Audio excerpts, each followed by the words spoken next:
isso, estamos no mês dos fundamentos, fundamentos X, falando sobre identidade e sexualidade. E hoje eu quero falar com a igreja, nós vamos abordar um assunto com o tema sexo, um presente de Deus para o casamento. Quero abordar este assunto de uma forma bíblica, de uma forma educativa, teológica, pastoral e muito cuidadosa, para que nós possamos sair daqui edificados em nome de Jesus Cristo. O objetivo é estabelecer teologicamente o que a palavra diz a respeito da santidade dentro da intimidade do casamento. E nós já rompemos aqui este mês falando de vários assuntos. Então, não trataremos também este assunto como um tabu ou como algo que não pode ser falado aqui dentro. No primeiro dia dos Fundamentos X, se eu ficar rouco aqui é porque minha garganta não está muito boa, amém?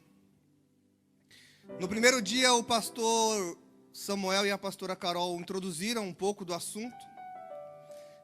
E eu quero dar uma continuidade aqui. Então, o tema hoje é sexo dentro do casamento. Sendo assim, eu quero partir do pressuposto de que todos nós entendemos de que qualquer relação sexual fora do casamento é pecado. Qualquer ato sexual fora do casamento, ele é pecado. Seja antes do casamento, ou seja dentro do casamento com outra pessoa. Então eu quero partir do pressuposto que você já sabe disso, mas nós vamos também tocar nesse assunto. E então eu quero tentar dividir a pregação aqui em três partes. Primeiro, uma introdução sobre o fato de o próprio Deus ter criado o sexo. Eu quero, em segundo lugar, tratar aqui de alguns assuntos, alguns textos bíblicos que falam sobre sexualidade de forma teológica. E em terceiro, eu quero dar resposta sobre alguns assuntos acerca do sexo dentro do casamento. Amém? Glória a Deus. Então, que você é casado, você preste muita atenção. Se seu marido ou sua esposa não está aqui, você depois pegue o link e assista junto com ele ou com ela. Se você é solteiro, aprenda sobre isso, para que não caia antes do tempo e para que no tempo devido possa agir da forma correta dentro do seu casamento e para que seu casamento seja para a glória de Deus em nome de Jesus. Amém? Então, poderíamos até deixar este assunto reservado só para um encontro de casais, para algo bem restrito. Mas é importante que nós, como igreja, estejamos alinhados neste assunto, para que a gente não venha errar, para que a gente não venha cair. Então, em primeiro lugar, eu quero falar aqui sobre o Deus Criador, o Deus que criou o homem e que criou a mulher. Vocês estão comigo? Estão atentos? Estão prestando atenção? Então vamos ler Gênesis capítulo 1, versículo 27 e 28. Que diz assim: criou Deus o homem à sua imagem, a imagem de Deus o criou, homem e mulher os criou. E Deus os abençoou e disse: sejam fecundos, ou em outra versão diz: sejam férteis e multipliquem-se, encham e subjuguem a terra, dominem sobre os peixes do mar, sobre as aves do céu, sobre todos os animais que movem pela terra. Então, em primeiro lugar, Deus criou o homem e a mulher como seres sexuais. Deus criou o homem e a mulher como seres sexuais. O nosso corpo não é desta forma, com essas características masculinas e femininas, por causa do pecado. Muito pelo contrário, você foi criado como homem e como mulher antes mesmo de o pecado existir. Então, por isso que nós não podemos tratar o sexo como um pecado, ou o nosso corpo, e nós já temos falado sobre isso de diversas formas, como um erro de Deus. O nosso formato corpóreo, tanto masculino quanto feminino, é fruto da criação de Deus. E Deus criou exatamente para ser assim. É claro que o pecado corrompeu o corpo. É claro que após a queda do homem, nós fomos e nos tornamos corrompidos por causa do pecado. Mas, dentro do modelo criacional de Deus, dentro da forma como Deus desenhou, com os seus órgãos sexuais, Deus criou assim, de forma correta, antes mesmo do pecado. Visto que a forma criacional do homem e da mulher é justamente para que um tenha o contato com o outro, a forma criacional de Deus é justamente para que o homem tenha falta de algo que somente a mulher possa completar e que a mulher sinta a falta de algo que somente o homem pode completar. É claro que o Senhor nos preenche de todas as formas, e para aqueles que também decidem ou que por algum motivo perdeu o seu cônjuge, se tornou viúvo, viúva, ou que de alguma forma decidiu pelo celibatário, ou de que alguma forma não conseguem ou não podem, por vários N motivos, escolhas, chamados, não podem ter essa relação sexual e são preenchidas pelo próprio Deus. A forma natural, criacional de Deus é que o homem sinta a falta e desejo por uma mulher, assim como a mulher sinta a falta e o desejo atrativo pelo homem. É isso que a criação fala. E o próprio Cristo, no Novo Testamento, ele confirma isso em Mateus 19, versículo 4 e 5. E eu vou ler com vocês. O próprio Cristo confirmou isso e disse: vocês não leram que no princípio o Criador os fez homem e mulher? Ou seja, isso é antes mesmo do pecado. Por essa razão, o homem deixará pai e mãe e se unirá à sua mulher, e os dois se tornarão uma só carne. Então Jesus, apesar de não ter se casado, Jesus, apesar de ter vivido uma vida celibatária, ele confirma a criação de Deus e ele afirma e atesta a necessidade de o homem se encontrar com a mulher e a mulher se encontrar com o homem dentro do casamento. Então, assim como o seu corpo é uma criação de Deus, deste formato, desta forma, tanto corpos masculinos quanto corpos femininos, o sexo também é uma criação de Deus. Sexo não é uma coisa que o diabo foi lá e falou assim: agora eu vou inventar o sexo para o homem pecar. Não, o diabo não cria nada. Ele deturpa tudo que Deus criou. É isso que ele faz. O sexo é uma criação do próprio Deus. Gênesis capítulo 2, versículo 21 e 25 diz assim: então o Senhor Deus fez o homem cair em profundo sono, e enquanto este dormia, tirou-lhe das costelas e fechou o lugar com carne. Eu vou ler até o versículo 25. Então o Senhor, e da costela que havia tirado do homem, o Senhor Deus formou uma mulher e a levou até ele. Uma pausa. Deus criou a mulher do corpo do homem. Para quê? Para que o homem busque esse encontro com o corpo da mulher. Continue. E da costela que... Espera aí, filho. Obrigado. E o homem disse: esta, afinal, é ossos dos meus ossos e carne da minha carne. Será chamada varoa, porque do varão foi tirado. Por isso, o homem deixa pai e mãe e se une à sua mulher. Foi o que Jesus repetiu lá na frente. Tornando-se os dois uma só carne. Ora, um e outro, o homem e sua mulher, estavam nus e não se envergonhavam. Presta atenção, aqui dentro do contexto da criação, foi Deus quem criou os instintos sexuais do homem e da mulher. Deus não criou o instinto sexual para perturbar o homem, para atormentar o homem. Vou colocar aqui esse desejo para lascar com sua vida. Não. Deus criou esse desejo dentro de você, para que no tempo certo e oportuno, você possa desfrutar desse presente de Deus, glorificando a Ele em santidade.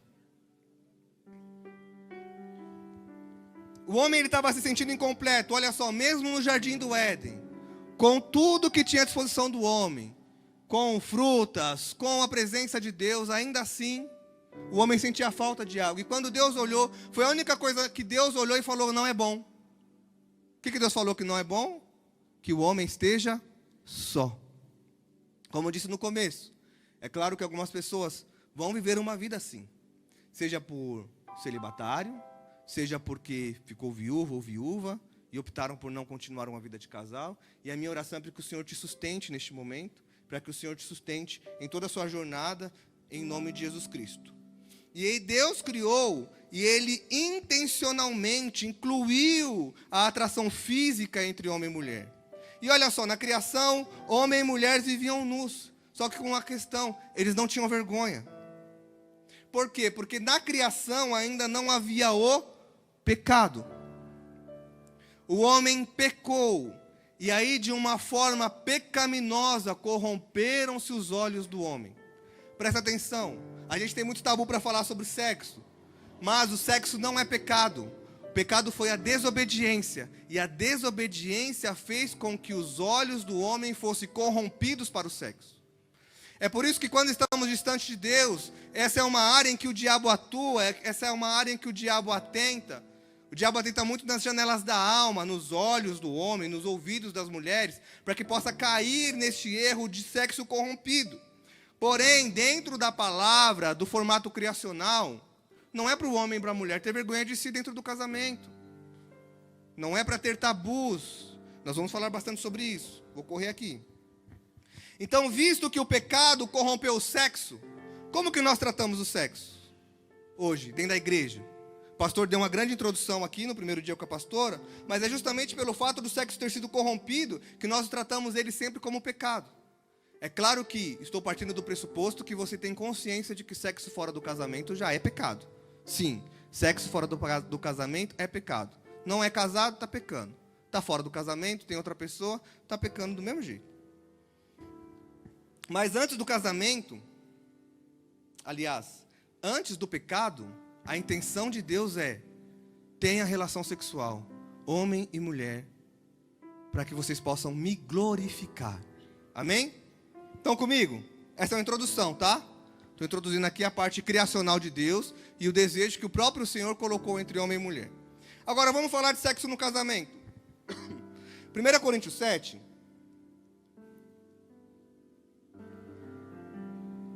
É um capítulo que Paulo fala muito sobre sexualidade. Depois, com o tempo, você vai ler 1 Coríntios capítulo 7 e você vai ver diversas coisas a respeito do casamento, diversas coisas que Paulo dá instruções sobre o marido, sobre a esposa. E eu quero ler com vocês uma virada de chave que Paulo nos mostra. Em 1 Coríntios, do capítulo 7, eu vou ler o versículo 3, aliás, versículo 32 ao versículo 35, que diz assim. Por que eu quero ler isso? Existe uma virada de chave necessária que a gente carrega para dentro do casamento. Que virada é essa, Elias? Eu passo a minha vida inteira lutando, fugindo, me abstendo, correndo do sexo. Aí eu caso. Aí da noite para o dia, aquilo que era maldição vira bênção. Como que a gente rompe essa chave? Aí a pessoa está lá, na lua de mel, fala: meu Deus, será que eu estou certo? Será que eu estou errado? Então essa virada de chave, Paulo, ele fala sobre isso. Olha o que ele fala: o que eu realmente quero é que vocês fiquem livres de preocupações. Quem não é casado, aos solteiros aqui, cuida das coisas do Senhor, de como agradar o Senhor. Próximo. 33. Mas o que se casou, cuida das coisas do mundo, de como agradar a sua esposa. Até o 35. E assim está dividido.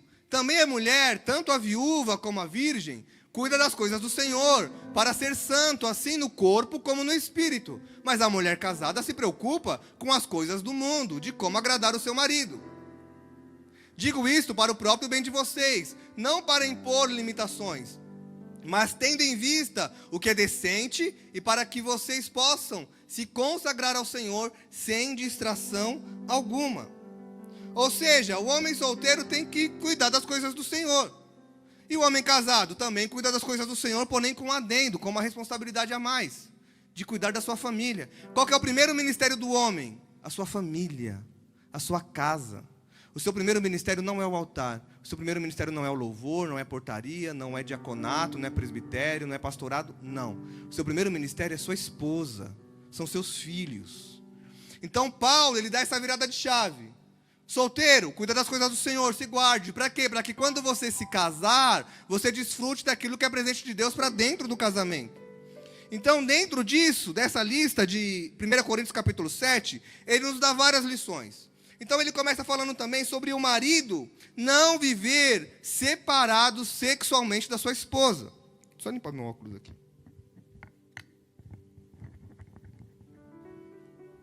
Pronto. Agora estou vendo vocês. 1 Coríntios capítulo 7, versículo 5. Então, dentro do capítulo 7 de 1 Coríntios, eu quero abordar alguns temas sobre a sexualidade no casamento. E aqui ele fala: marido e mulher não devem estar separados sexualmente, olha só. Não se recusem um ao outro, exceto por mútuo consentimento e durante certo tempo. Para quê? Para se dedicar à oração. Depois, unam-se de novo, para que Satanás não os tente por não terem domínio próprio. Aqui Paulo está respondendo várias questões para a igreja de Coríntio, acerca de marido e mulher se separar sexualmente como um tipo de jejum, como um tipo de consagração. E o que estava acontecendo na questão? Porque aqui, se você quiser fazer um jejum para isso, tudo bem. Mas o Paulo não fala isso como uma obrigação do marido e a mulher. E se fizer isso, que não seja por muito tempo. Para quê? Para que não fique abrasado, para que não fique assim tentado. Então o que acontecia na igreja de Coríntio? Os homens de Coríntio, os irmãos de Coríntio, eles achavam que para vencer a tentação sexual, eles tinham que orar muito mais. Como uma luta contra a carne. Isso ele está falando para os homens casados. É bem específico para os homens casados. Então Paulo está falando para você, não é somente orando que você vai vencer o seu desejo sexual. O seu desejo sexual deve ser alimentado dentro do seu casamento com a sua esposa. Então, homem casado, como que eu venço minha tentação por mulher? Faça sexo com sua esposa. Que aí você não vai ser tentado lá fora. Faça sexo com seu marido. Para quê? Para que não seja tentado lá fora. Que o seu prazer seja na sua esposa e que o seu prazer seja no seu marido. É isso que Paulo está falando aqui.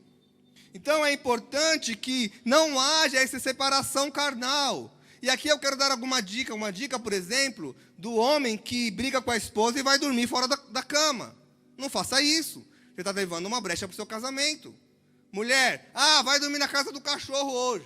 Não, vai dormir aqui. Pode ser que não aconteça nada, mas você vai estar aqui do meu lado. Casal não pode abrir brecha de dormir fora da cama de casal. Casal não fica um na cama dormindo e o outro na sala assistindo televisão até altas horas. Casal não fica um dormindo e o outro no celular até 3, 4 horas da manhã. Casal vai para a cama junto, casal desliga a TV junto, casal vai dormir junto. É isso que é uma vida de casal. Mas eu quero assistir até mais tarde. Amanhã você procura no YouTube e assiste o que você vai assistir. Agora você vai para a cama com sua esposa. Agora você vai para a cama com seu marido. Amor, estou morrendo de sono, mas eu quero assistir. Vem cá, fica no meu colinho aqui, pronto. Dorme aqui, mas juntinho comigo. Nada de ficar à noite indo cada um para o canto. Para você não abrir brecha para o seu casamento. Estão comigo? Eu estou aconselhando vocês, amados, de uma forma educativa, pastoral, para que você não tenha brecha no seu casamento em nome de Jesus. Amém? Olha só o que Paulo fala aqui para os solteiros. Que o solteiro precisa casar para não ficar abrasado. 1 Coríntios capítulo 7, versículo 9. Se não consegue controlar, deve casar, pois é melhor casar-se do que ficar ardendo em desejo. Esse desejo sexual que Paulo está falando em capítulo 7, ele está falando para os casados. E para o solteiro, que está muito tentado, fala assim, então casa logo. Ou separa, ou não namora. Ou vai direto para o casamento, para o noivado. Não adianta solteiro ficar... Porque o solteiro é assim, eu já fui líder de jovem, eu sei muito bem como... E já fui jovem também, né? Agora eu estou mais velho. Jovem é o seguinte, a gente... E todo mundo assim, né? A gente vive numa linha...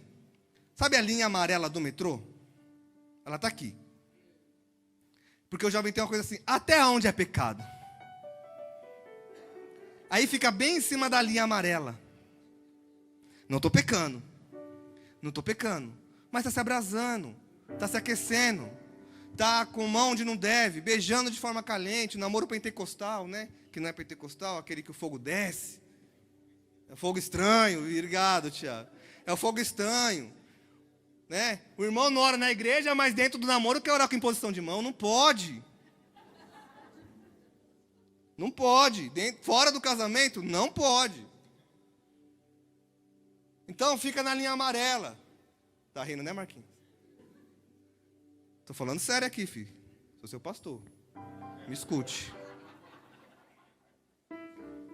Bora. Sério. Passei a linha. Então, a gente fica na linha amarela assim, até onde eu posso ir? Paulo está falando, não fica abrasado. Não fica aquecido. Controle seus desejos. E aí, dentro do casamento, você vencendo a tentação da vida da solteirice, e você vira a chave para o casamento, o que acontece quando você casa? Pertencimento de corpos. Pertencimento de corpos. Como assim, Elias? Olha que Paulo fala, 1 Coríntios, ainda no capítulo 7, no versículo 4 ele fala assim: a mulher, isso dentro do contexto de casamento, não tem autoridade sobre o seu próprio corpo, mas sim o marido. Da mesma forma, o marido não tem autoridade sobre o seu próprio corpo, mas sim da mulher. Então, dentro do contexto do casamento, o corpo de um começa a pertencer ao outro. No namoro, o corpo da sua namorada não é seu, o corpo do seu namorado não é seu. Isso é dentro do contexto do casamento. E dentro do casamento, como que deve ser esse ato sexual? A Bíblia fala também como deve ser. Em Hebreus, capítulo 13, versículo 4. Ele fala assim: o casamento deve ser honrado por todos. O leito conjugal deve ser conservado puro, pois Deus julgará os imorais e os adúlteros. Ou seja, dentro deste pertencimento de corpos, único, exclusivo um do outro, esse lance matrimonial deve ser santo, sem mácula, glorificando o nome do Senhor, porque aquele que foge deste enlace matrimonial único e exclusivo do casamento, será julgado pelo Senhor como impuro e como adúltero. Porque a gente fala como adultério, somente o sexo fora do casamento, mas adultério vem da palavra adulterar. É como se fosse transformado, modificado. Não tem quando gasolina ruim, que fala a gasolina está adulterada? Essa é a origem da palavra do adultério. Está fora do padrão pelo qual ele serve. Então, tudo aquilo que está fora do padrão pelo qual ele serve está adulterado. Se o seu casamento está fora do padrão pelo qual ele serve, que é para glorificar o nome do Senhor, o seu casamento está em adultério. É isso que Paulo está falando. Aliás, o escritor de Hebreus está falando. Ou seja, por que você leu tudo isso, Elias? Para mostrar que no Antigo Testamento, nos Evangelhos, nas Epístolas, o sexo sempre é tratado como algo bom que louva a Deus. Então, se louva a Deus, não tem por que nós não falarmos sobre isso dentro da igreja. Se é para a glória de Deus, não tem por que não falar sobre isso da casa de Deus. Porque se nós não falarmos aqui de forma santa, justa, pura e boa, nós vamos nos corromper com aquilo que é ruim, mal e errado lá do mundo. Porque a gente não fala no púlpito, mas fala nas músicas. A gente não fala no púlpito, mas fala nos comerciais. A pessoa vai vender uma caneta, a mulher está pelada. Não tem necessidade. Você vai no outdoor, é uma Mont Blanc, uma mulher de sutiã e biquíni, vendendo uma caneta. Você passa na Imigrantes ali, voltando da praia, tem um cara pelado com uma cueca lá, para todo mundo ver. Então, se a gente não fala isso dentro, o mundo nos transforma de forma errada e nós normalizamos aquilo que não é normal. Que o Senhor possa nos normalizar com a vontade dEle, em nome de Jesus, a esse assunto. 1 Coríntios 10, 31 diz assim: assim quer vocês comam, bebam, ou façam qualquer outra coisa, faça tudo para a glória de Deus. Então o seu momento sexual é para a glória de Deus. Então nós não temos que ter vergonha de Deus dentro dessa conjunção carnal, mas glorificar a Deus. Agradecer a Deus pelo seu momento sexual não é errado. Você pode agradecer a Deus. Agradece a Deus pelo cafezinho, agradece a Deus pela coca gelada naquele dia quente. Você também pode agradecer a Deus pelo momento sexual que você teve com sua esposa, com seu marido. Senhor, obrigado por este momento. Obrigado, Senhor, por este presente. Porque Deus é glorificado em meio à relação sexual dentro do casamento. Porém, você mancha a imagem de Deus quando você faz fora dele. Você se afasta de Deus fora dele. Então, eu sempre falo, o sexo ele tem dois períodos. Fora do casamento, não faça, que é pecado. Dentro do casamento, faça, porque se você não fizer, você está pecando. São pecados o fazer fora e o não fazer dentro. Então, Deus criou e projetou o sexo para esse momento, para o casamento. Amém? Essa é a primeira parte. Vou correr aqui para a segunda parte. A Bíblia e o sexo. Eu quero falar sobre isso. Então estamos alinhados de que Deus criou o homem e a mulher, Deus criou o sexo e o nome dele é glorificado por isso, amém? Estão comigo? E o que a Bíblia fala então sobre isso? O texto mais completo que nós temos na Bíblia acerca do sexo é o livro de Cantares. O casal gosta de falar sobre o livro de Cantares. Cantares é o livro que Salomão escreveu para sua noiva, a Sulamita. Ele é descrito todo um romance sexual entre o marido e a esposa que ainda não coabitaram sexualmente. O texto de Cantares, Salomão não tinha coabitado ainda sexualmente com sua esposa. Mas o que acontece ali? É uma canção de paquera, é uma canção de desejo. Por que, Elias? Dentro da cultura judaica, o casamento, o noivado já era um casamento. Dentro da cultura judaica, diferente da nossa aqui, quando você separa um noivado, você já é considerado divorciado. Então o noivado, ele é um casamento sem a coabitação sexual. E é isso que está acontecendo, por exemplo, José e Maria. Mateus capítulo 1, versículo 18 e 19, fala assim, ó. Se José se separasse de Maria, ainda que ele não tivesse coabitado com ela, os dois seriam divorciados. Por quê? Porque na cultura judaica, a promessa, o noivado já é um casamento. Então, olha só, Mateus 1, 18 e 19 diz assim: foi assim o nascimento de Jesus Cristo. Maria, sua mãe, estava prometida em casamento a José. Ou seja, ela estava noiva, certo? Certo? Mas antes que se unissem, achou-se grávida pelo Espírito. Por ser José, o quê? Cadê? Obrigado. Estou no versículo 19. Por ser José, o quê? Seu marido. Eu estou na NVI. Por ser José, seu marido, um homem justo. Ou seja, ele estava prometido em casamento, mas já era considerado como marido. Um homem justo e não querendo expor a desonra pública, pretendia anular o casamento secretamente. Então, no livro de Cantares, tecnicamente, temos um casal casado que ainda não coabitou sexualmente, tá? E eles estão ali fazendo as suas promessas e suas juras de amor. É como se fosse hoje em dia assim. Tem o casamento e tem a cerimônia, né? Então o cara casou, o casal casou. Aí vem o quê? A foto, o jantar, a viagem até o hotel e depois o casamento. O noivado judaico é como se fosse esse momento entre o casamento e o hotel, só que a longo prazo. Eles ainda não podem ter nada, mas como eles estão prometidos, eles estão aqui na expectativa de que vão fazer alguma coisa. É isso que está acontecendo no livro de Cantares. São canções de desejo. São canções de que um quer o outro sexualmente. Então, existem alguns mitos sobre o livro de Cantares. Primeiro, muitas pessoas falam que o livro de Cantares é Cristo se declarando para a igreja. Não, não é. Teologicamente, não é. O livro de Cantares é uma canção de amor romântico. Pode ser conjecturado, pode ser como uma analogia de Cristo e a igreja. Pode ser, porque a gente sabe que a igreja é a noiva e Jesus é o noivo. Mas ele não foi escrito com essa intenção. A escrita é um noivo se declarando para sua noiva. Então pode ter correlação, pode ter analogia, mas não é. É uma canção de amor romântico. Até porque se você tentar relacionar Cantares diretamente com o relacionamento de Cristo com a igreja, você vai estar em maus lençóis. Porque fala assim, Cantares ele fala sobre muitas questões sexuais específicas. E ele fala aqui, ó, diretamente sobre beijos.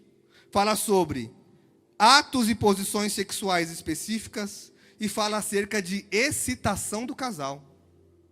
Então ele fala assim, quero fazer assim, quero te amar desse jeito, quero te beijar. E ele começa a se... Então, não é escrito como uma declaração de Cristo para a igreja, mas escrito de uma forma de um homem que está prestes a se coabitar com uma mulher. Ok?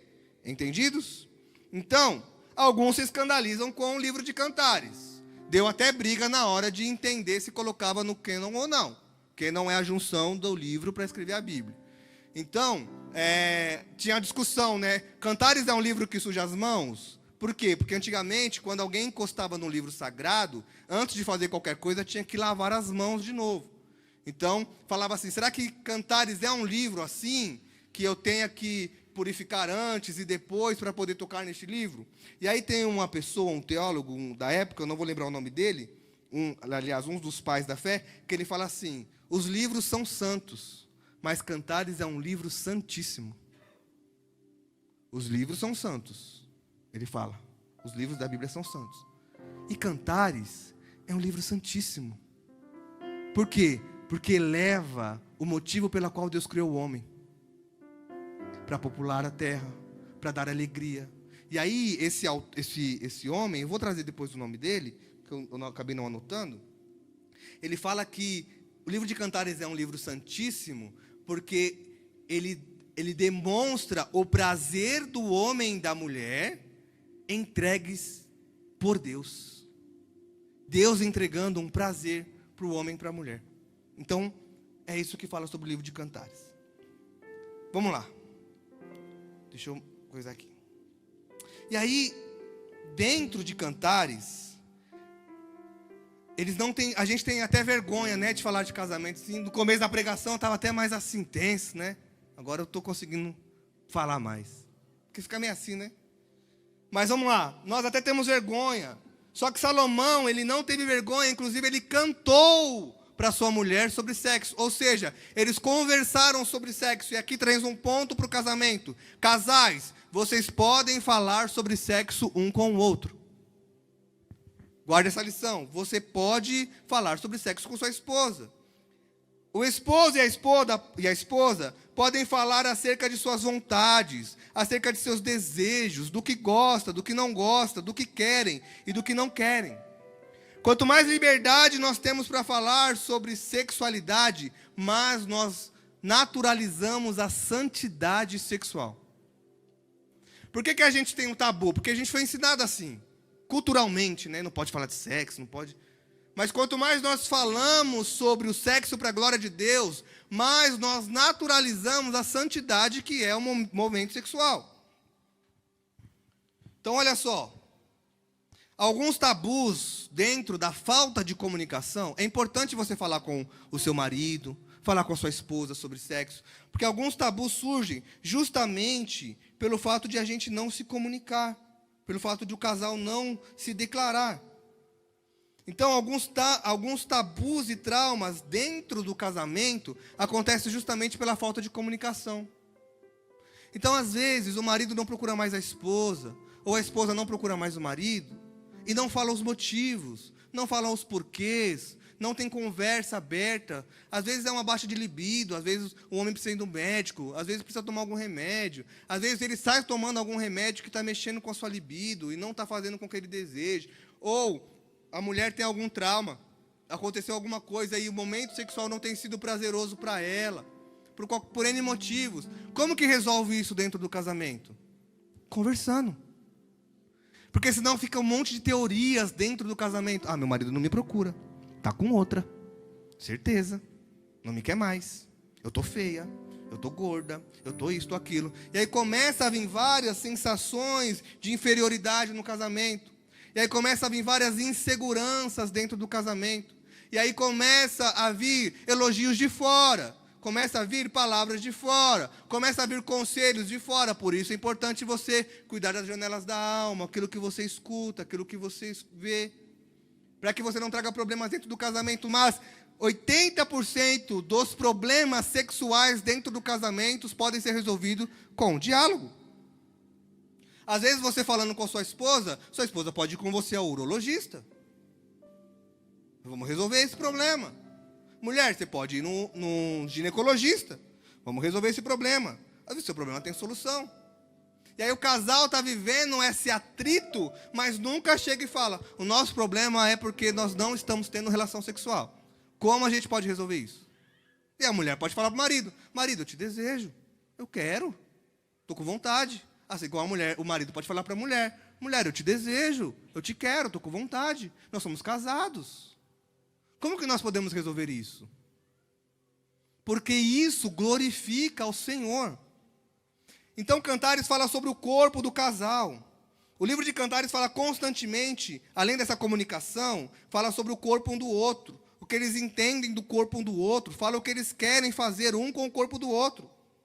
Então, olha só, eu vou ler bem rápido. Cantares, capítulo 5, versículo 10 ao 16. Cantares vai falar sobre várias partes do corpo um do outro. Cantares fala sobre pernas, sobre umbigo, sobre seios, sobre lábios, sobre olhos, sobre cabelos, sobre o que fazer com aquilo que é do outro.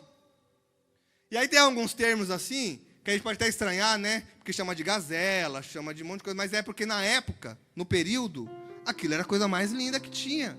Não tinha outra comparação melhor. Era uma coisa cara, uma coisa que poucos podiam ter. Então, olha só. O meu amado tem a pele bronzeada. Ele se destaca entre 10.000.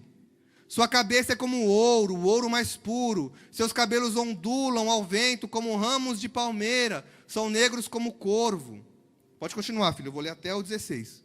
Seus olhos são como pombas junto aos regatos de água, lavados em leite e incrustados como joias. Ele começa a se declarar um para o outro. Aqui é ela se declarando para ele. Suas faces são como um jardim de especiarias que exalam perfume. Seus lábios são como lírios que destilam mirra. Seus braços são cilindros de ouro como berilo neles engastados. Seu tronco é como marfim polido, adornado de safiras. Suas pernas são colunas de mármore, firmadas em bases de ouro puro. Sua aparência é como Líbano, ele é elegante como cedros. Sua boca é própria doçura, ele é muito desejável. Esse é o meu amado, esse é o meu querido, ó mulheres de Jerusalém. E aí também tem as declarações dela em Cantares 7, que eu não vou ler, não vou ficar aqui lendo Cantares, mas você pode ler em casa. Depois lê Cantares junto com seu marido, com sua esposa. Mas eles se declaram. Isso é uma preparação para aquilo que iria vir. Aí, vamos trazer para os dias de hoje. Rapaz não dá um elogio para a mulher. A mulher olha para o marido e fala, seu gordo careca banguelo. Xinga o marido o dia inteiro. Xinga a esposa o dia inteiro. À noite não tem o que sacar não, filho. Sem crédito não tem saque, né? Tem que ter saldo na conta. Aí, o que ele está falando para a gente? Elogie a sua esposa. Se deleite com seu marido. Fale as coisas. Passe o dia plantando. Isso é de Deus. Deus gosta disso. Eu vou correr. O sexo é oração. Ter vergonha deste assunto nos afasta de Deus, de falar com Deus sobre o sexo. Ter vergonha do assunto sexual não vai nos permitir falar com Deus a este respeito. Você já orou a Deus pelo seu momento sexual? Você pode orar, homem. Deus, me ajude a satisfazer a minha mulher sexualmente. Mulher, você pode orar. Deus, me ajude a satisfazer o meu marido sexualmente. Deus, nós queremos viver uma vida sexual abundante. Não é vergonha falar. A gente fala, porque a gente tem vergonha de falar com Deus sobre pecado, né? A gente tem vergonha, a gente não consegue falar com Deus sobre o pecado.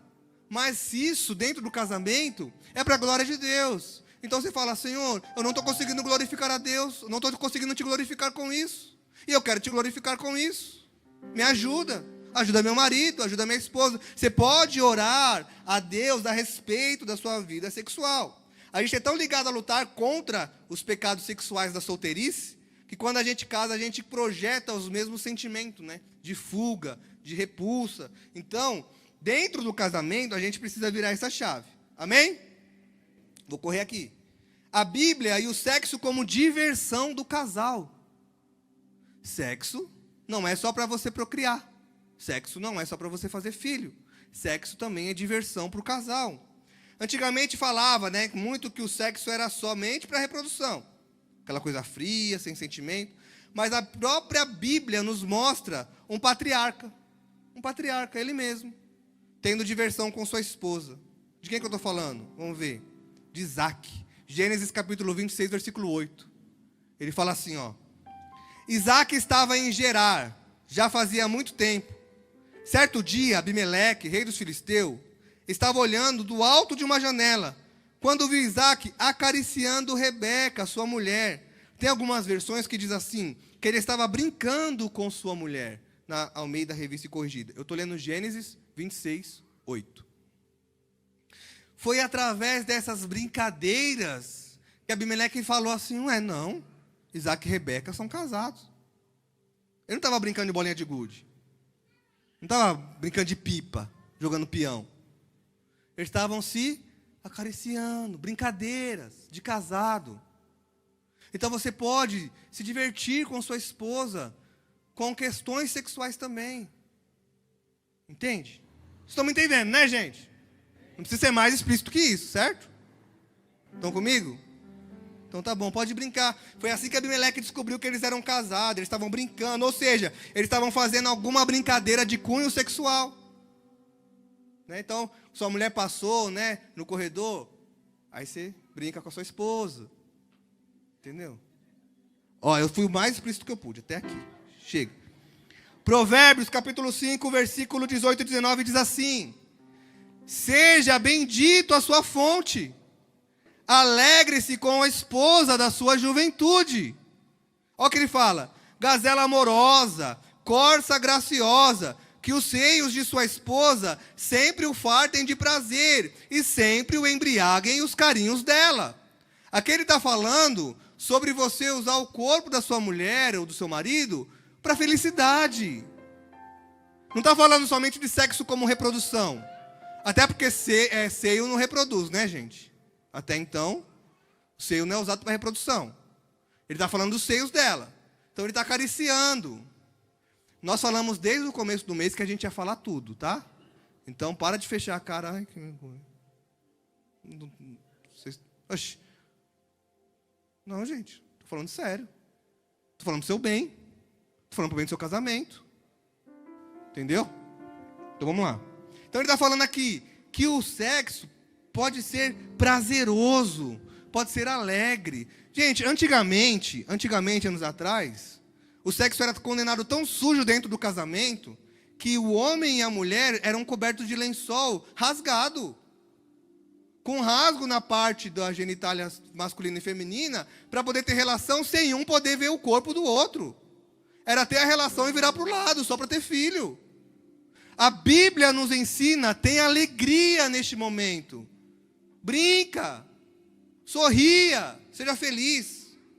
A Bíblia fala constantemente acerca de valorizarmos nossos filhos, acerca de querer ter filho, fala sobre a bênção de querer ter filho, mas a Bíblia diz também que o ato sexual não é só para fazer filho. Estão comigo? Então vamos lá, sexo e o pecado. Gente, eu vou passar um pouco do horário, mas é que eu preciso passar tudo aqui para vocês, que a gente não vai ter outra oportunidade, talvez, tão rápida para falar sobre esse assunto. Amém? Estão comigo? Então tá bom. O sexo e o pecado. Nós temos facilidade em relacionar sexo como pecado, seja por causa dos pecados que já cometemos em um passado dentro dessa área sexual, ou pelo fato da nossa luta contra o pecado na nossa solteirice, como eu já disse. E existe, de fato, coisas sexuais que são pecaminosas. A pornografia destrói um relacionamento. As fantasias acabam querendo trazer para dentro do casamento coisas que são de fora do casamento. Ou seja, a busca pelo prazer, a busca pelo sexo desenfreado, e Felipe pregou sobre isso, sobre a busca pelo prazer desenfreado, faz com que a bênção se torne uma maldição.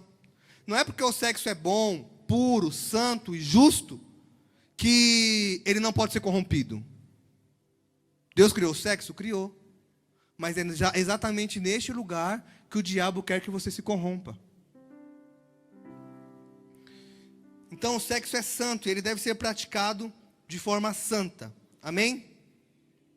Duas coisas que não pode ter dentro do casamento, do ato sexual. Primeiro, egoísmo. O egoísmo é tratado como pecaminoso dentro do ato sexual. O que é isso, Elias? Quando você entra na relação íntima unicamente com o interesse de se satisfazer e não com o interesse de dar satisfação ao outro. É errado. 1 Coríntios capítulo 7, versículo 3 e 4 diz assim: o marido deve cumprir os seus deveres conjugais para com a sua esposa. Se você só pensa em você no ato sexual, você é egoísta. Da mesma forma, a mulher para com o seu marido. Se você só pensa em você, mulher, no ato sexual, você está sendo egoísta. A mulher não tem autoridade sobre o corpo do marido, mas sim o marido. Da mesma forma, o marido não tem autoridade sobre o próprio corpo, mas sim a mulher. E outra coisa também que não pode ter dentro do casamento é a falta de consentimento. Fazer alguma coisa que o fere emocionalmente, sentimentalmente, fisicamente, por imposição do outro. Você é minha mulher, você vai ter que fazer isso. Não, mas eu não queria. Não, mas você vai ter que fazer. Você é minha mulher. Ou ao contrário, você é homem, faz isso comigo. Não, mas não dá para fazer isso. Não, mas você vai ter que fazer. Tem que ter consentimento mútuo em tudo.